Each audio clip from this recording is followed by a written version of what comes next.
Snow howled across the Wyoming plains like a starving wolf. The sky, low and heavy, pressed the world flat beneath it. A woman staggered through the white void, her skirt frozen stiff, her boots soaked and rimmed in ice. One arm cradled a bundled child to her chest, the other hung limp at her side, bloodied and trembling. Her name was Emily. 24. Widow. Outcast. Beneath the layers of dirt and snow caked on her face, there had once been softness. Now there was only grit and ghostlight in her eyes. The baby whimpered. She adjusted her grip, lips cracked, whispering, "Just a little further, Samuel. Just a little more." Her voice cracked, thin and hoarse as the wind tore it away.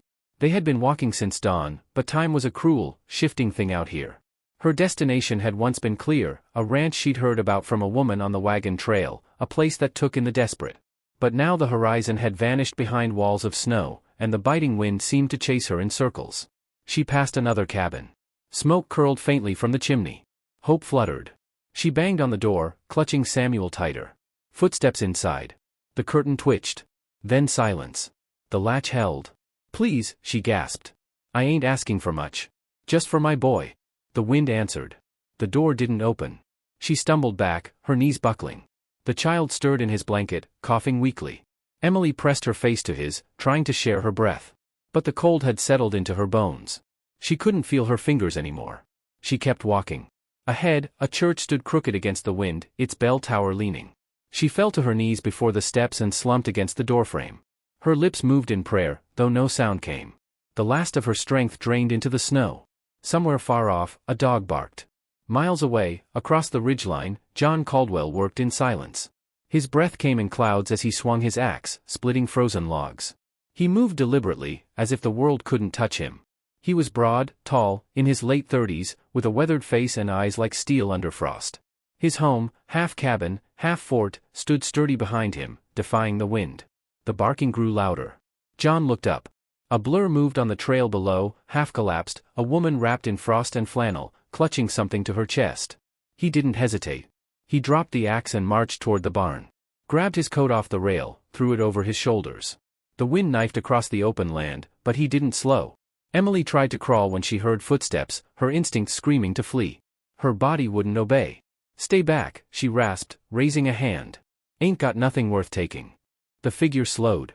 John stood a few feet away, eyes scanning her, taking in the blood, the frostbite, the faint twitch of the child's blanket. His expression didn't change. "You're freezing," he said. Emily shook her head. Don't touch my son. I ain't here to hurt you." Still, she flinched when he knelt. Slowly, he took off his coat and wrapped it around them both. The warmth stunned her. She stared at him, too weak to argue. He didn't ask her name. He didn't ask what she'd done. "Come in," he said, lifting her gently. She was weightless. Frozen feathers and old bruises. Her eyes drifted closed. The last thing she saw was the porch light flickering ahead, the dark shape of the cabin against the snow, and the faintest ember of warmth rising from the chimney like hope itself. Inside, the fire crackled low. John carried her through the door, boots leaving trails of melted snow. He set her down near the hearth, careful not to jostle the child. He moved quickly, unwrapping the boy, checking his breath, unwrapping Emily's scarf to reveal blue lips and a nasty gash on her temple. Her skin was like paper. He worked methodically, boiling water, cutting bandages from clean cotton, heating broth on the stove. The baby stirred, whimpering. John tucked a warm cloth against its cheek and swaddled him tighter. Emily moaned, eyes fluttering open. "You're all right," he said quietly. Her gaze flicked to the baby, then to him. Panic surged. "Where?" "He's here. Still breathing." She exhaled, then coughed violently. He handed her a tin cup, steadying her shaking hand. "You got a name?" She hesitated. "Emily." Her voice was barely there. "My boy's Samuel." "John," he said. "This here's my ranch. You'll be safe." Her fingers curled around the cup. "Ain't nowhere safe," she said flatly. John didn't argue. He just nodded. That night, as the storm raged on, Emily lay on a makeshift bed of hay and blankets beside the fire. Her boots steamed by the hearth. Samuel, warmer now, slept curled against her chest. John sat by the window, rifle across his lap, eyes on the shadows outside. Emily stirred once, whispering, "Why'd you help me?" He didn't answer right away. Outside, the wind screamed. Finally, without turning, he said, "Seemed like you needed help." She was already asleep again. He watched her breathe, slow, steady, fragile. Like a fire just barely lit. In the morning, the storm would pass. But something else had already begun to change. And deep in the snow-covered hills, someone had seen her pass. Someone who would not forget. When Emily woke, the world was dim and warm, smelling of wood smoke, pine tar, and old iron. For a moment, she thought she was dead. But then came the ache, deep in her ribs, her legs, her face. Real pain. Real breath. She blinked against the morning light, firelight flickering against thick log walls. Samuel lay in her arms, cheeks pinked from warmth. Still alive. The rancher, John, stood by the stove, stirring something in a battered tin pot. He hadn't spoken since yesterday, and Emily wasn't sure if he meant to ever again. "You always take in strays?" she asked hoarsely. His head turned just slightly. "Only the stubborn ones." She managed the ghost of a smile. Her lips cracked open.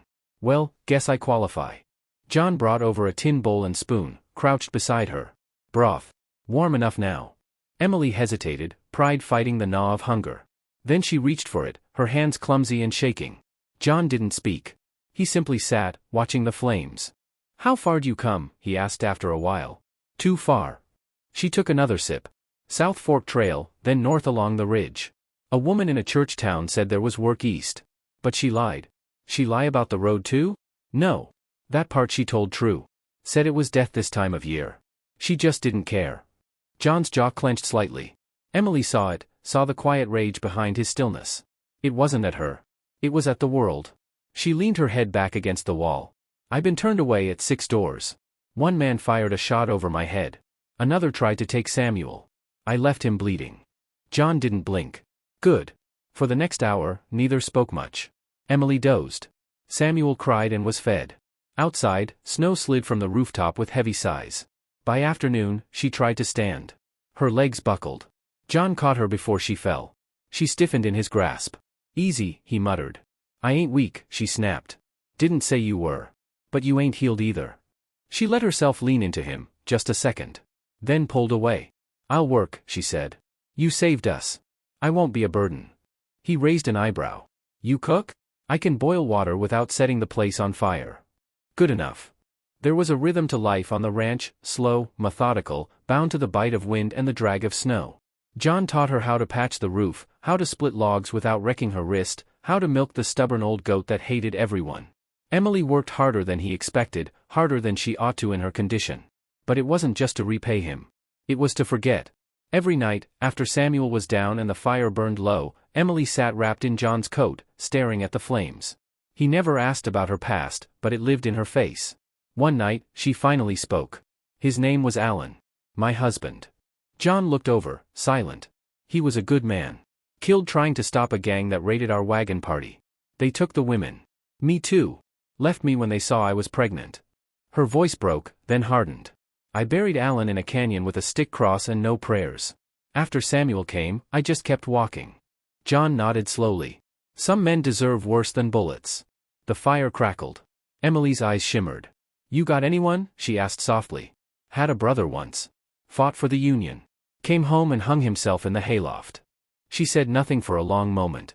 "I'm sorry." John shrugged. It was a long time ago. But there was a hollowness to the words. Later that week, Emily saw the riders. 3 men, silhouettes on a ridge near the frozen creek. She was hanging linens on a line behind the barn. Her breath caught. They didn't approach. Just watched. Then rode off. That night, she told John. He listened, jaw flexing. "You recognize any of them?" "Couldn't see their faces. But, it felt like them. The ones who took me. I think they saw me survive, and they don't like loose ends." John loaded shells into his rifle. "They come back, they won't leave again." Emily didn't argue. But inside, she was ice again. That night she lay awake, clutching Samuel close. She couldn't let it happen again. Not to her. Not to her boy. But she wasn't sure she had any more running left in her. At dawn, she was up before John, packing what little she had. He found her on the porch, holding the baby tight, a satchel at her feet. "Where you headed?" he asked, his voice low. She didn't meet his eyes. "Somewhere they ain't. They'll track you. Alone, with a child, in this cold, you won't make it." Her hands trembled, but she didn't stop. "I don't want to bring this to your doorstep." "You already did," he said simply. "But I opened it." Emily looked at him now. Really looked. He stepped forward, slowly. Took off his coat again. Held it out. "You want to run, I won't stop you. But if you stay, I'll fight with you." She didn't answer. Instead, she looked down at Samuel's sleeping face. Then, without a word, she reached for the coat. The wind howled across the plains once more, but it sounded different now, like a warning to whatever waited out there in the hills. The first light of spring crept cautiously over the ridge, melting away the remnants of winter's harsh grip. The air still carried a chill, but the promise of thaw stirred something deeper, a fragile hope in the bones of the land and its people. Emily stood outside the cabin, watching Samuel toddle on unsteady legs across the thawed ground, his laughter a rare and precious sound that warmed the cold earth beneath her boots. She wiped a stray lock of hair from her face, her eyes tracing the horizon where the endless plains stretched wide and wild. John approached silently, carrying a bucket of fresh water from the creek. His presence was steady and quiet, like the mountains themselves, unchanging, reliable. He set the bucket down beside her without a word and folded his arms, leaning against the weathered wood of the porch. "Looks like the storm's finally done with us," he said, voice low and rough, but not unkind. Emily nodded, the tension in her shoulders easing for the first time in months. "Feels like a new start." John studied her for a moment, then glanced toward the barn where the old horses pawed the ground restlessly. "You're stronger than I thought. Samuel's lucky to have you." A faint smile touched her lips, but there was a shadow behind her eyes, memories she hadn't spoken aloud, fears that lingered like ghosts in the thawing earth. "John," she began hesitantly, "what if they come back? The men who took me, who hunted me?" He straightened, the calm in his gaze hardening. "If they do, we'll be ready." Emily looked down at Samuel, who was now picking wildflowers with innocent delight. The boy was a living testament to survival, a fragile sprout breaking through frozen soil. Days turned into weeks. Together, they repaired fences torn by winter storms, tended the animals, and prepared the land for planting. Emily learned to shoot under John's patient guidance, her aim growing sharper with each dawn. Their companionship deepened in silent understanding, no grand declarations, just shared burdens and stolen moments by the fire. One evening, as the sun bled red behind the hills, John handed Emily a worn leather satchel. Inside was a small bundle of herbs and medicines he'd gathered. "Thought you might find use for these," he said.